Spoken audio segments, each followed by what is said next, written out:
সম্পর্কের প্রথমে হলো বিশ্বাস। এই বিশ্বাসটা একটা সম্পর্কের মূল। যেই সম্পর্কে বিশ্বাস নেই সেই সম্পর্ক টিকে থাকে না। সম্পর্কের দ্বিতীয় হলো সম্মান। যেই সম্পর্কে সম্মান নেই, একজন আরেকজনকে সম্মান দেয় না, সেই সম্পর্কও টিকে না। সম্পর্কের তৃতীয় ধাপ হলো স্যাক্রিফাইস। এই স্যাক্রিফাইসটা হলো, যদি দুইজন দুইজনকে স্যাক্রিফাইস করতে না পারে সেই সম্পর্কেও টিকে থাকে না। সম্পর্কের মধ্যে তৃতীয় ব্যক্তিকে কখনোই সুযোগ দেবেন না, তাহলেও সম্পর্কটি আর আগের মতো থাকবে না। একটা সম্পর্কের মধ্যে উপরের চারটি বিষয়ই খুবই গুরুত্বপূর্ণ। বিবাহিত জীবনে শুরু করা খুবই কষ্টকর।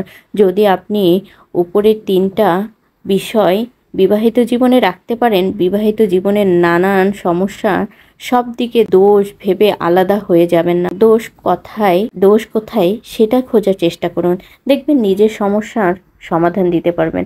আপনি জানেন আপনার দোষ কম, তারপরেও আপনি একটু চুপ থাকবেন, দেখবেন কিছু সহজ হয়ে যাবে। এক দুই কথার মধ্যেই সম্পর্কে তৃতীয় মানুষকে আসতে দেবেন না, নিজেরাই বসে সমাধান করুন। কখনো ডিভোর্সের কথা মাথায়ও আনবেন না। ডিভোর্স কখনো শান্তি আনতে পারে না। আপনি মনে করেন যে ডিভোর্স দিলে হয়তো আপনি মুক্তি পেয়ে যাবেন, আসলে তা কখনোই হয় না।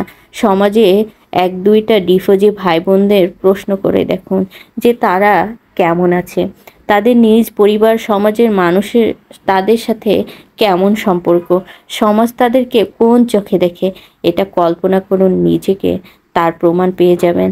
আপনার সম্পর্কের মধ্যে কি সমস্যা, কি কারণে বিচ্ছিন্ন হতে চাচ্ছেন, এগুলোর সমাধান নিজেই খুঁজুন। এই বিষয়গুলো ত্যাগ করতে চেষ্টা করুন, দেখবেন সমাধান আপনার হাতেই পেয়ে যাবেন। রাগ, অহংকার, জেদ এগুলো ত্যাগ করে প্রিয় মানুষের সাথে সংসার করতে শিখুন, দেখবেন পৃথিবীতে আপনার মতো সুখী মানুষ আর কেউ হবে না ইনশাল্লাহ। ভালো থাকুক পৃথিবীর সব সম্পর্কগুলো, ভালো থাকুক পৃথিবীর সকল সম্পর্কের মানুষগুলো, ভালো থাকুক প্রিয় মানুষগুলো।